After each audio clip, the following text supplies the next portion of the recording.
Hi, ഞാൻ doctor ഫൗഷ. മുൻകാലങ്ങളിൽ നിന്ന് വ്യത്യസ്തമായിട്ട് ഇപ്പൊ വളരെ ചെറിയ പ്രായത്തിൽ തന്നെ കുട്ടികൾക്ക് മെൻസസ് ആവാറുണ്ട്. അപ്പോൾ ഈ ഒരു ആദ്യ കാലങ്ങളിലൊക്കെ കുട്ടികൾക്ക് ആദ്യമായിട്ട് മെൻസസ് ആകുമ്പോഴൊക്കെ വീട്ടുകാരൊക്കെ വളരെയധികം സപ്പോർട്ടൊക്കെ ചെയ്ത് കുട്ടികളെ നന്നായിട്ട് വൃത്തിയായിട്ട് അത് മെൻസ്ട്രൽ ഹൈജീൻ ഒക്കെ പഠിപ്പിക്കാറുണ്ട്.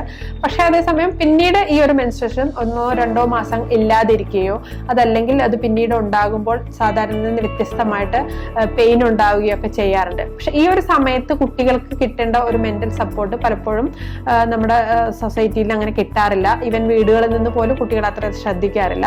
ഈ കുട്ടികൾ അവരുടെ പിയർ ഗ്രൂപ്പ്, അവരുടെ കൂടെയുള്ള സഹപാഠികളുമായിട്ട് ഇത്തരം കാര്യങ്ങളൊക്കെ ഡിസ്കസ് ചെയ്യുകയും അവർക്കത് കൂടുതലായിട്ട് സ്ട്രെസ് ആയിട്ട് ഈ ഒരു മെൻസ്ട്രേഷൻ എന്ന് പറയുന്നത്, പ്രത്യേകിച്ച് പെയിൻഫുൾ ആയിട്ടൊക്കെ മെൻസ്ട്രേഷൻ പീരീഡ് വരുന്ന കുട്ടികൾക്ക് അതൊരു വളരെയധികം വലിയൊരു സ്ട്രെസ് ആയിട്ട് കൊണ്ടുവരാറുണ്ട്. അപ്പോൾ എനിക്ക് പറയാനുള്ളത്, ഇത്തരത്തിലുള്ള കുട്ടികളുടെ ഒരു മെൻസ്ട്രൽ സൈക്കിൾ സെറ്റ് ആവാൻ മിനിമം ഒരു 6 മാസത്തെങ്കിലും ഇടവേളകൾ ഉണ്ടാവാറ്. ഈ ഒരു കാലഘട്ടം പൂർണ്ണമായിട്ട് പ്രത്യേകിച്ച് അമ്മമാര് കുട്ടികൾക്ക് വളരെയധികം സപ്പോർട്ടോടുകൂടി മെന്റലി ആൻഡ് ഫിസിക്കലി അവരെ സപ്പോർട്ട് ചെയ്യുക എന്നുള്ളതാണ്. ഇത്തരത്തിലുള്ള എന്തെങ്കിലും പ്രശ്നങ്ങൾ നിങ്ങൾക്കുണ്ടെങ്കിൽ ലേഡി ഡോക്ടറിന്റെ ഓൺലൈനായിട്ടും ഓഫ്ലൈനും ആയിട്ടുള്ള സേവനങ്ങൾ നിങ്ങൾക്ക് ഉപയോഗിക്കാവുന്നതാണ്.